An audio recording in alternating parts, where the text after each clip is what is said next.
mapumpo sa aga, February 9. Iyo po ang Bicol Association of Philosophy Seminarians meet.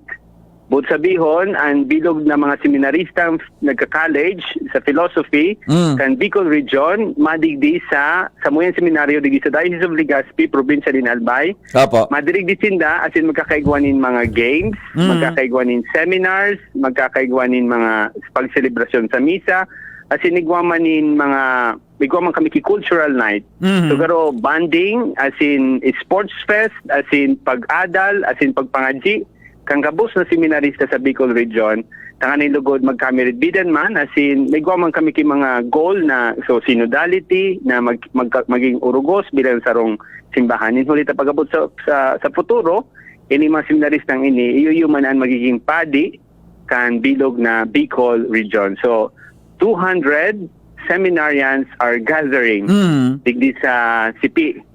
So yung nga sabi ko, igwaning mga games. Opo. Igwanin ang games so by February 9, igwa kami ng opening mass, nagigibuhon sa Daraga Paris. Opo. Ini mangyayari at 10:30 a.m. O 9:30 a.m. So Opo. sa Daraga Paris, pamamayuhan ni Bishop Bong. Ayun. As in iyo ito. So ito ang opening mass. Sa hapon is opening ceremony na gigibuhon sa Daraga Covered Court. Iniban at 3 o'clock sa hapon. As in, igwaman ini ki first game between seminarians from the Diocese of Legazpi and then seminarians from the Congregation of the SALT, Society of the Holy Trinity.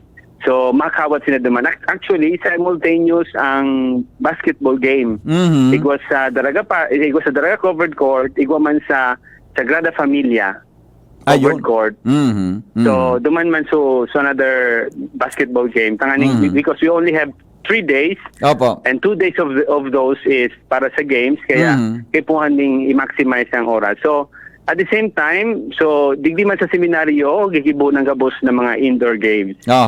And then the next day, February 10, igwa kami ki talks on synodality na itataw sa mo ni Monsignor Crispin Bernarte as in ni Father Jem Penetrante. So, igwa kami talks for them in the morning. Tapos sa hapon will be basketball games. Yung maduman sa championship. Actually, so championship kan basketball gigibuhon man sa Daraga Covered Court.